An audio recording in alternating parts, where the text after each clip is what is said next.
Speaker Kampung Tungku. Ya, terima kasih Tuan Speaker. Kampung Tungku juga berdiri menyokong usul yang dibawa oleh Yang Berhormat Rawang.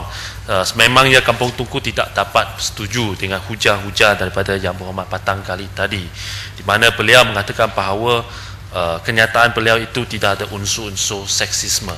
Saya rasa perkara ini adalah tidak benar. Saya telah cuba mencari adakah insiden yang sama telah berlaku di parlimen-parlimen Commonwealth yang lain, dan saya telah mengetahui ada 2 insiden sebenarnya yang lebih kurang sama dan berlaku di parlimen UK dan juga di parlimen Australia, dan kedua-duanya berlaku satu pada tahun yang lalu dan satu pada tahun ini juga.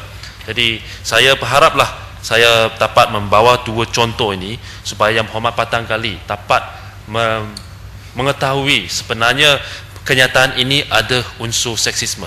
Dalam isu yang pertama, contoh yang pertama, ia berlaku di Parlimen British pada bulan April 2011, di mana semasa Prime Minister Questions Time, PMQ, di antara Perdana Menteri Britain David Cameron dengan Menteri Kewangan Kabinet dari Parti Labour, iaitu Miss Angela Eager Angela, Prime Minister ataupun Perdana Menteri David Cameron telah mengeluarkan satu hujah seperti berikut: "Calm down dear." Dan ini telah dikritik hebat oleh ahli-ahli parlimen Parti Labour dan masyarakat umum di Britain. Malahan David Cameron sendiri dikritik hebat oleh ahli-ahli parlimen wanita dari konservatif kerana kenyataan ini, "Calm down dear." Ini dilihat sebagai sesuatu yang berunsurkan seksisme. Walaupun David Cameron tidak dikenakan apa-apa bentuk hukuman, tetapi beliau terpaksa menangani isu ini 6 bulan berturut-turut, dan beberapa kali beliau terpaksa memohon maaf kepada wanita Britain secara terbuka di media massa, di dalam fungsi-fungsi kerajaan dan sebagainya.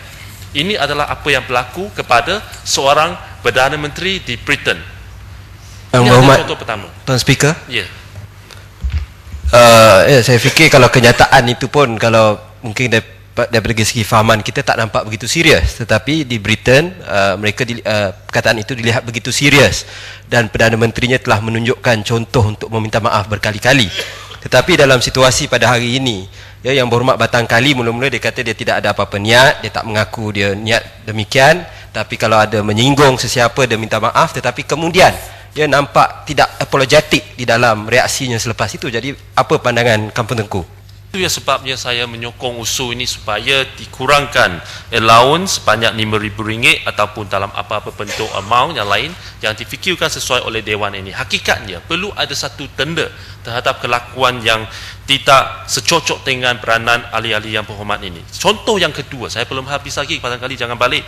Contoh yang kedua ialah berlaku kepada ini selagi teruk Speaker Parlimen Australia, Peter Slipper, yang dikatakan dituduh menghantar text message Speaker, yang berunsurkan saya sekali lagi nak menyeru kepada ahli-ahli yang berhormat, panjang lebar cerita, tunjukkan saya di mana kesalahan saya dalam peraturan Dewan ini, kerana di dalam buku panduan ini, peraturan ini tidak ada pun perkara-perkara yang ahli-ahli yang berhormat tidak boleh menyebut perkara yang berkaitan dengan seksis kalau ada.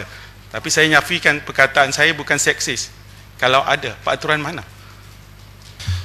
Saya tak pasti, tapi kalau mengikut taksiran saya, Tuan Speaker, peraturan 36.6 telah menyatakan dengan jelas bahawa seseorang ahli tidak boleh mengeluarkan sangkaan jahat ke atas sesiapa ahli yang lain. Jadi ini juga Tuan Speaker, unsur biar saya habiskannya. Jadi unsur-unsur seksisme juga digolongkan sebagai satu bentuk sangkaan jahat. Dan di Parlimen Malaysia, ianya telah dinyatakan dengan jelas bahawa ahli-ahli yang berhormat tidak boleh mengeluarkan apa-apa kenyataan yang berunsurkan seksisme terhadap mana-mana ahli yang lain. Saya mohon. Saya tafsirkan sangkaan jahat saya telah menunjukkan apa kesalahannya, dan saya telah melakukannya, dan saya beri kelaluan kepada Yang Berhormat Seri Setia. Yang Berhormat Kampung Tengku, jadi jika hujah daripada Yang Berhormat Batang Kali ialah bahawa tidak ada kesalahan seksis dalam peraturan tetap, bukankah ini menunjukkan beliau bersetuju bahawa apa yang beliau keluarkan itu sebagai satu kataan seksis? Saya kata kenyataan saya Kucak bukan kaca seksi, sebenarnya. sepekak ke tak dengar ke? Saya kucak kaca dengan pernyataan daripada Yang Berhormat Patan Gali. Saya tak pasti sama ada dia benar-benar ikhlas dalam isu ini, tapi saya berharaplah beliau betul-betul ikhlas untuk bukan saja memohon maaf, bukan saja untuk menarik balik, tetapi dengan sudinya menerima hukum ini dan selepas itu bertaubatlah. Saya belum habis lagi Yang Berhormat. Contoh yang kedua, Peter Slipper, Speaker Dewan Rakyat Australia, dia menghantar text message yang berunsurkan gangguan seks kepada seorang, ini pun bukan terhadap ahli Yang Berhormat, terhadap seorang pegawai di Parlimen Australia, dan beliau di bawah satu usul oleh pembangkang untuk memecat Peter Slipper sebagai Speaker Dewan Rakyat Parlimen Australia ini.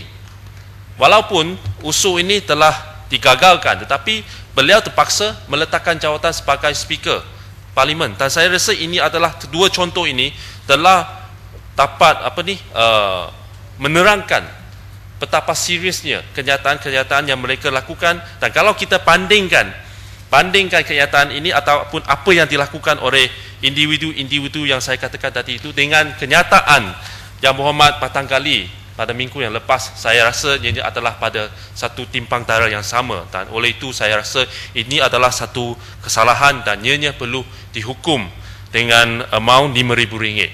Dan saya dengan itu saya menyokong usul ini, dan saya berharap apa yang lebih penting ataupun pelajaran yang kita dapat daripada insiden ini ialah kita haruslah